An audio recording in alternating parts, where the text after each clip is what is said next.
അക്ഷരങ്ങളുടെ യഥാർത്ഥ ഉച്ചാരണം മാറുമ്പോഴേക്കും, അല്ലെങ്കിൽ അക്ഷരങ്ങളുടെ അകാരമോ ഉകാരമോ മാറുമ്പോഴേക്കും, അക്ഷരങ്ങളുടെ മഖ്റജുകൾ മാറുമ്പോൾ ആ അക്ഷരങ്ങളുടെ അർത്ഥം മാറുന്നു, ആ വാക്കുകളുടെ അർത്ഥം മാറുന്നു.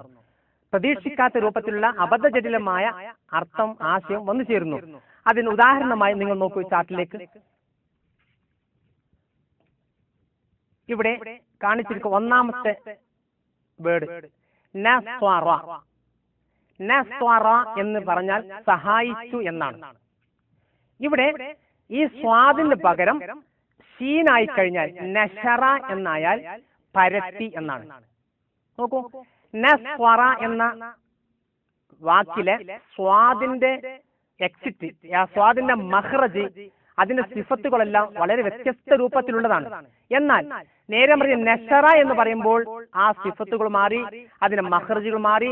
തന്നെയുമല്ല, നാം പ്രതീക്ഷിക്കാത്ത രൂപത്തിലുള്ള അർത്ഥവ്യത്യാസവും വന്നു ചേർന്നു. നോക്കൂ, നസ്വറ അർത്ഥം സഹായിച്ചു, അത് നശറ എന്ന് പറഞ്ഞാൽ പരത്തി എന്നായി.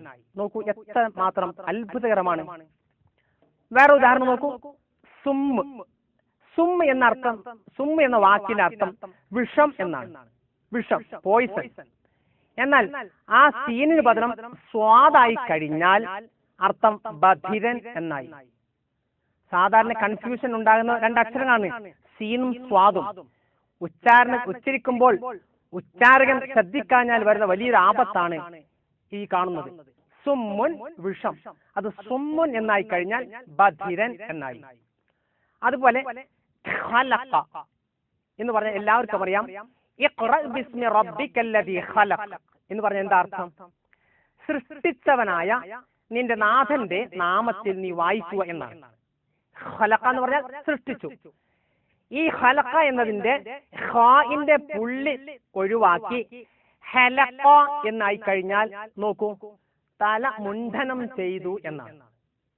അപ്പോൾ ഇഖ്റ ബിസ്മി റബ്ബിക്കല്ലദീ ഖലഖ എന്ന ഖലഖയുടെ പുള്ളി പോയി കഴിഞ്ഞാൽ ഇഖ്റ ബിസ്മി റബ്ബിക്കല്ലദീ ഹലഖ എന്നായി കഴിഞ്ഞു. അപ്പോൾ അബദ്ധജടിലമായ, അള്ളാഹുവിനെ ഇഷ്ടപ്പെടാത്ത വല്ലാത്തൊരു ഭീകരമായ അർത്ഥമാണ് ഇവിടെ വന്നു ചേരുന്നത്. ശ്രദ്ധിക്കൂ, ഖലഖ എന്ന് പറഞ്ഞാൽ സൃഷ്ടിച്ചു, അതിന് പുള്ളി പോയി ഹലഖ എന്നായി കഴിഞ്ഞാൽ തല മുണ്ഡനം ചെയ്തു എന്നാണ്. മറ്റൊരു ഉദാഹരണം നോക്കൂ, ഖുൽ. സാധാരണ നമ്മൾ ചെറിയ സൂറത്തുകൾ ഓതാറുണ്ട്. ഖുൽ ഹുവല്ലാഹു അഹദ്, ഖുൽ അഊദു ബിറബ്ബിൻ നാസ്, ഖുൽ അഊദു ബിറബ്ബിൽ ഫലഖ് എന്നെല്ലാം ഓതാറുണ്ട്. ഇവിടെ ഖുൽ എന്ന് പറഞ്ഞാൽ നബിയെ താങ്കൾ പറയുക എന്നാണ്. നേരെ മറിച്ച് ഇവിടെ ഖുൽ എന്നതിന് ബദൽ ഖുൽ എന്നായി കഴിഞ്ഞാൽ തിന്നുക എന്നായി. ഖുൽ എന്ന് പറഞ്ഞാൽ തിന്നുക, തിന്നു എന്നായി. നോക്കൂ, ഖാഫ് ഉച്ചരിക്കേണ്ടത് ഹൽഖിന്റെ മേലേ ഭാഗത്ത് നിന്നാണ്.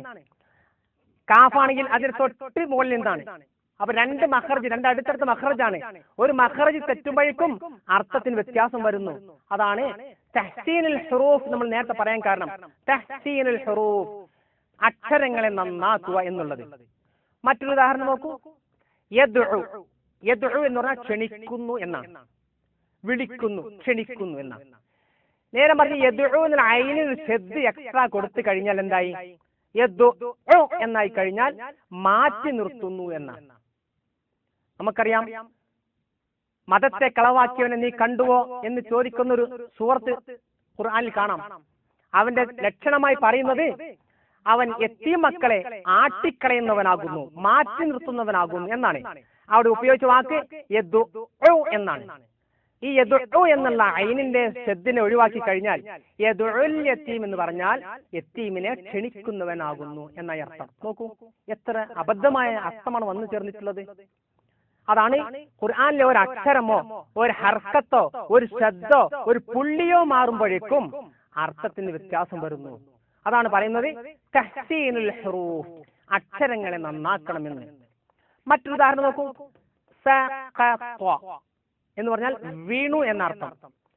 നേരെ സക്കത്ത എന്ന് പറഞ്ഞാൽ നിശബ്ദമായി.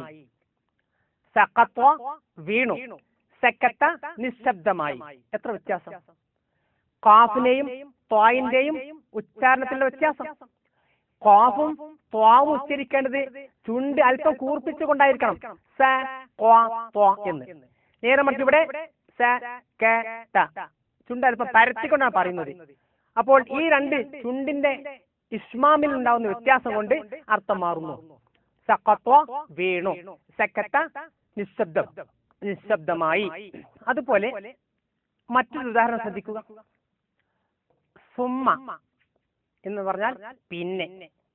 ഈ സു എന്നതിന്റെ ലൊമ്മ് ഉകാരം പോയി കഴിഞ്ഞാൽ അതിന് ബദൽ അകാരം വന്നാൽ സമ്മ എന്നായി. അർത്ഥം അവിടെ. സുമ്മ പിന്നെ, സമ്മ അവിടെ. നോക്കൂ. അതുപോലെ തന്നെ ബർറുൻ കര, ബിർറുൻ പുണ്യം, ബുർറ് എന്ന് പറഞ്ഞാൽ ചോളം എന്നർത്ഥവുമുണ്ട്.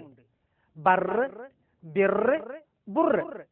അപ്പൊ അകാരം, ഇകാരം, ഉകാരം ഈ മൂന്ന് ഫതഹ്, കസ്ർ, ലൊമ്മ് മാറുമ്പോഴേക്ക് തന്നെ വലിയ അർത്ഥ വ്യത്യാസം. നോക്കൂ.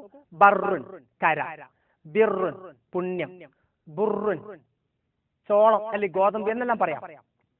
അതുപോലെ ഇയ്യാക എന്ന് പറയുമ്പോൾ നിന്നെ മാത്രം എന്നർത്ഥം വന്നു. ഇവിടെ യാഇന്റെ ശബ്ദ് പോയി ഇയാ എന്ന് പറഞ്ഞാൽ സൂര്യപ്രഭ എന്നർത്ഥമായി. യഥാർത്ഥത്തിൽ ഫാത്തിഹ ഓതി കാഫറാവുന്ന രംഗം.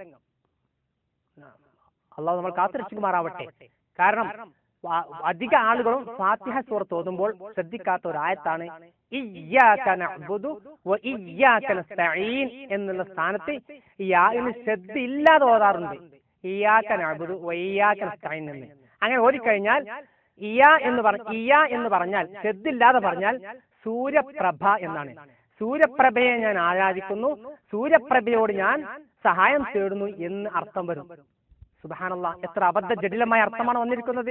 അതുകൊണ്ടാണ് ഞാൻ ആദ്യമേ പറഞ്ഞത്, ഓരോ അക്ഷരങ്ങളും ഉച്ചരിക്കുമ്പോൾ അതിന്റെ നിശ്ചയിച്ചിട്ടുള്ള മഖ്റജിൽ നിന്ന് മാത്രമേ ഉച്ചരിക്കാൻ പാടുള്ളൂ. അതുപോലെ അതിന് നിശ്ചയിച്ചിട്ടുള്ള ഹർക്കത്തുകളും ഷദ്ദുകളും മദ്ദുകളും അതുപോലെ അതിന്റെ അകാരങ്ങളും ഇകാരങ്ങളും ഉകാരങ്ങളും 100% വകവെച്ചുകൊണ്ട് ഓരോ അക്ഷരത്തിന്റെയും അവകാശം വകവെച്ച് കൊടുത്തുകൊണ്ടുള്ള ഉച്ചാരണമാകുന്നു യഥാർത്ഥത്തിൽ തജ്വീദ് അല്ലെങ്കിൽ തഹ്സീനുൽ ഹുറൂഫ്.